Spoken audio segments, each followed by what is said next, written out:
For 3,000 years, the Zephyrian Confederation ruled the stars. Their massive silver and blue warships filled the void of space, each one a testament to their mastery of warfare. No species had resisted them and survived. Every corner of the galaxy trembled before the Confederation's fleets. Their tactics were perfect, their doctrine absolute. Every battle a prelude to another conquest. Aboard her colossal flagship, the Sovereign Will, War Marshal Vexithara gazed out at the endless ranks of Confederation warships. The shimmering fleet, poised for yet another conquest, stood ready. 212 species had already fallen under their dominion. Each had learned, often fatally, that resistance was futile before the Confederation's superior understanding of warfare. But today, report arrived that would mark the beginning of a war no one had anticipated. They call themselves humans, Vexithara's aide announced in the Confederation's sharp, clicking language. The War Marshal arched one of her four brow ridges. Humans? Another primitive? Yes, War Marshal. A species from a small blue world they call Earth. They have only recently achieved interstellar travel. Their weaponry is crude, primitive metal projectiles and simple energy emitters. Vexithara allowed herself a sound not unlike a human chuckle. How many warships? Perhaps 800 in total, War Marshal. Barely 50 designed for warfare.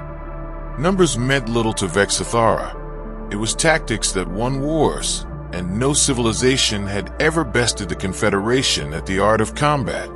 And their doctrine? The aide hesitated. It appears chaotic. Each nation on their world fights differently. Some in massive formations, others with hit-and-run tactics. Some rely on long-range bombardments, while others rush to hand-to-hand combat. Chaos, Vexithara sneered. They fight like animals. Send Battle Commander Kalthek. This conquest will be swift. But light years away, on the USS Defiance, Captain Jake Morrison sat in his command chair, staring at a grim message from the outer colonies. Distress signals filled the comm lines. Unknown ships had entered human space, their formations immaculate, their weapon systems terrifying. Morrison, a veteran of the corporate wars and countless pirate raids, felt a chill. The reports spoke of perfect formations and overwhelming firepower.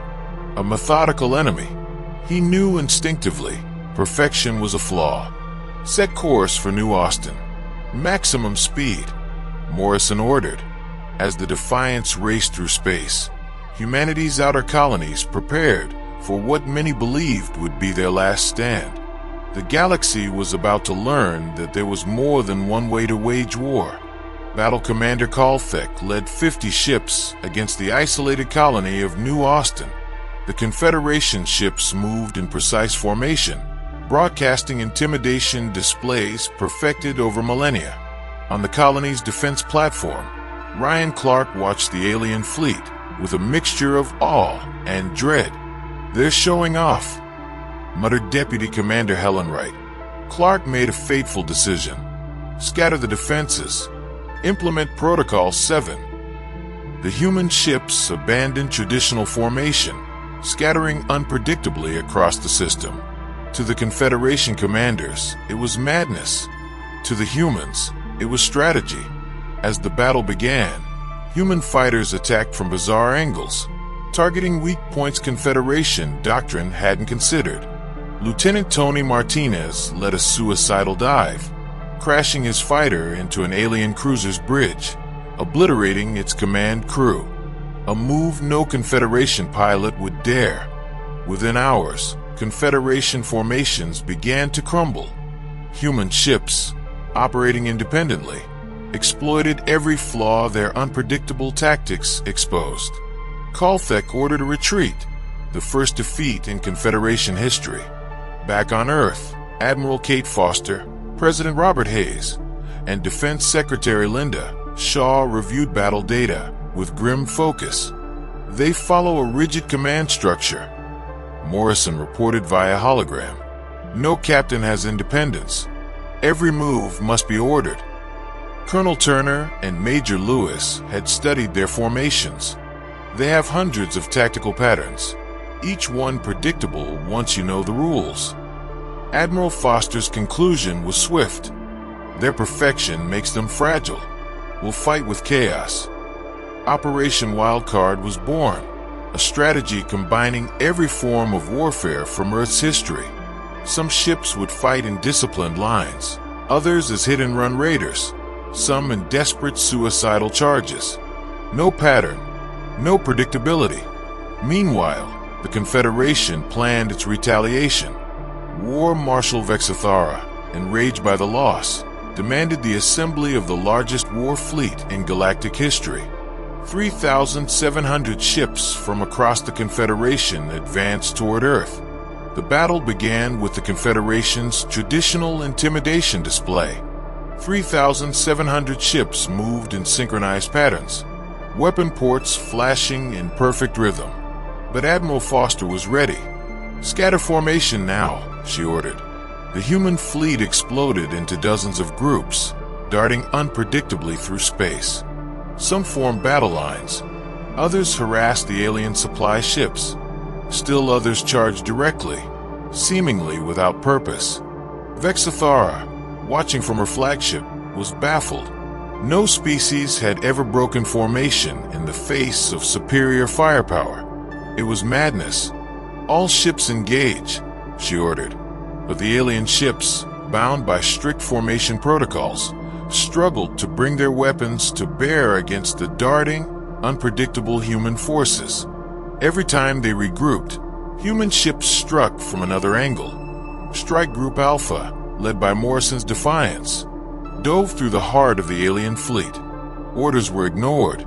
Human captains made split-second decisions based on opportunity. Captain Ross Miller veered off to destroy a supply convoy. Commander Cruz led a flanking attack through a communications hub. Captain Dan Roberts disabled sensor arrays. The Confederation could not adapt. Finally, Admiral Foster ordered the final phase, a direct assault on the Confederation command ship. To the Confederation, such an attack was unthinkable. It broke every rule of warfare. The Defiance led the charge. The ship, stripped for speed, dodged fire, using debris fields and gravity wells as cover. Suicide attacks cleared paths. Once again, Marine Captain Steve Johnson and Sergeant Kelly Adams led boarding parties into the heart of the enemy flagship. Close quarters combat, unheard of aboard Confederation vessels, spread chaos. In her command chamber, War Marshal Vexithara, the architect of 3 millennia of conquest, found herself staring down a human soldier. How do you fight without order, without discipline?" she asked in broken English. Adams raised her weapon. "That's how we win. We improvise, we adapt, and we overcome." The capture of Vexithara shattered the Confederation fleet's will. Ships surrendered or fled. The greatest military force the galaxy had ever known lay in ruins. As Earth celebrated, Admiral Foster made a private revelation to Morrison. "There's something you should know, Jake. Our scouts intercepted a Confederation communique before the war began. It wasn't just that we were primitive, they feared us." "Feared us?" Morrison frowned. They'd seen it before. A long-forgotten race, extinct now, fought like us, chaos, unpredictability. It nearly toppled the Confederation centuries ago. They buried it, and when they saw us, they recognized it. That's why they struck first. Foster nodded. This war wasn't about conquest. It was about survival for them. With the Confederation defeated, hundreds of enslaved species rose up, emboldened by humanity's defiance. The age of rigid doctrine ended, replaced by the beautiful, unpredictable chaos of independent thought.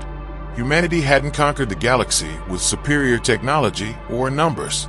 They'd shattered millennia of control by proving that perfection is brittle, and that the greatest strength lies in adaptation.